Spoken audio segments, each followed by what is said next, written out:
Right. So today we're going deep on Guantanamo Bay. Okay. And looking at some internet searches that we have about this place. Okay. And just trying to figure out, like, what is it about Guantanamo Bay that is so intriguing to people? Right. We've got a lot of different searches here. Some are very straightforward, like Guantanamo Bay. Okay. We've got some that are hinting at maybe some current events, like Trump Guantanamo. And then we have some really weird ones, like Lake and Riley Act summary. Interesting. Like, what is that all about? Yeah. So clearly this place is more than just a dot on the map. Yeah. So what do you think? Like, what's the pull here? I think it's that Guantanamo Bay is this really interesting place in our kind of collective consciousness. Most people have heard of it, but very few people actually know anything about it. Right. And I think that the name itself carries a weight and a sense of mystery and unease. It does, for sure. So let's back up for a second, though, and start with just like the basics of Guantanamo Bay. Okay. Where exactly is this place? So it's in Cuba. Okay. But it's been leased to the U.S. Navy since like the early 1900s. Wow. 1903. Okay. So it's this really strange geopolitical anomaly. Yeah. Where we have this like 45 square mile chunk of Cuba that's been under U.S. control for over a century. It's crazy. Yeah. Okay, so not your typical U.S. territory. No. And I think most people, when they hear Guantanamo, they think about the detention camp. Right. Gitmo, Guantanamo Bay Prison, these terms have become basically synonymous. Yeah, they really have. Yeah.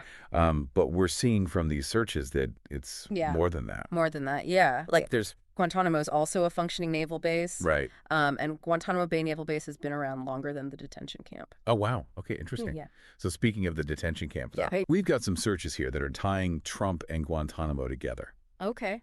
So did his administration actually change anything there?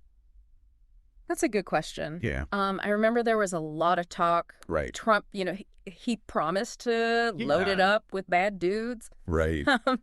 But despite that really strong rhetoric, no new detainees were actually sent there during his presidency. Huh. Okay, so more bark than bite. Yeah, I think his biggest impact was that he reversed Obama's executive order to close the camp. Okay. And that solidified its continued operation. Gotcha. So more of a symbolic impact than practical one. Yeah. Okay. Yeah. And then there's this one search that I'm just like, I don't even, Lake and Riley Act summary. Right. What is the connection to Guantanamo? This is a strange one, right? It's so weird. So the Lake and Riley Act is focused on child pornography. Okay. Making sure that victims have legal recourse. Okay. A connection to Guantanamo is strange. Yeah.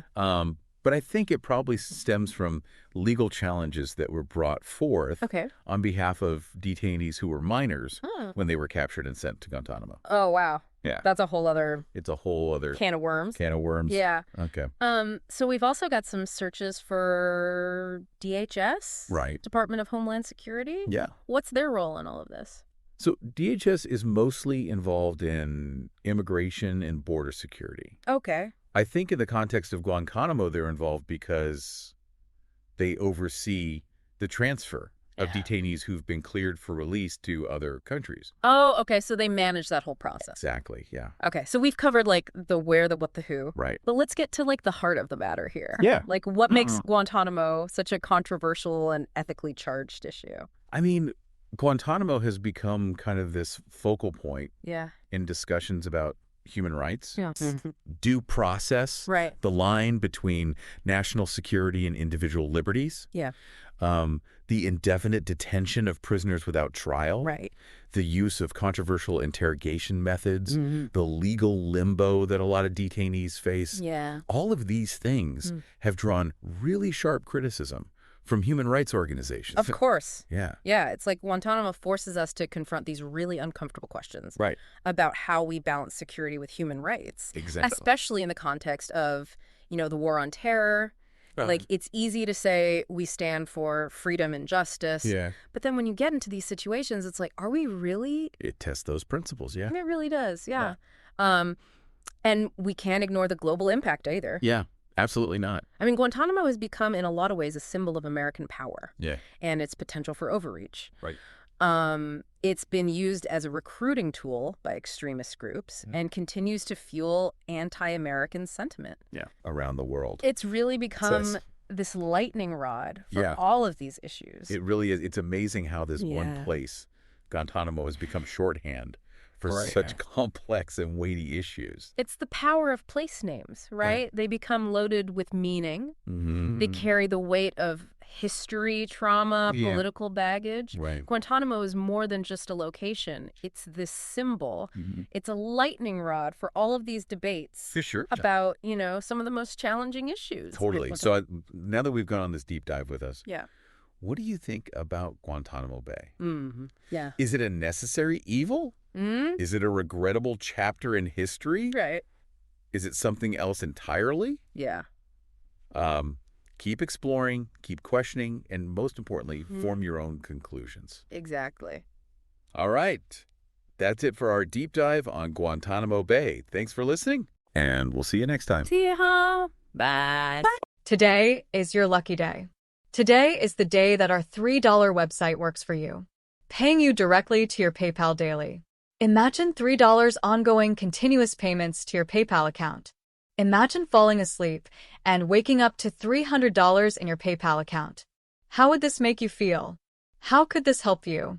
What bills could you pay? What kind of fun could you have? What does that retirement look like now?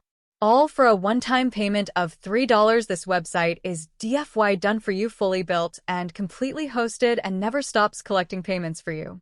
You have spent $3 on coffee on a regular, but that coffee won't help you create multiple streams of income.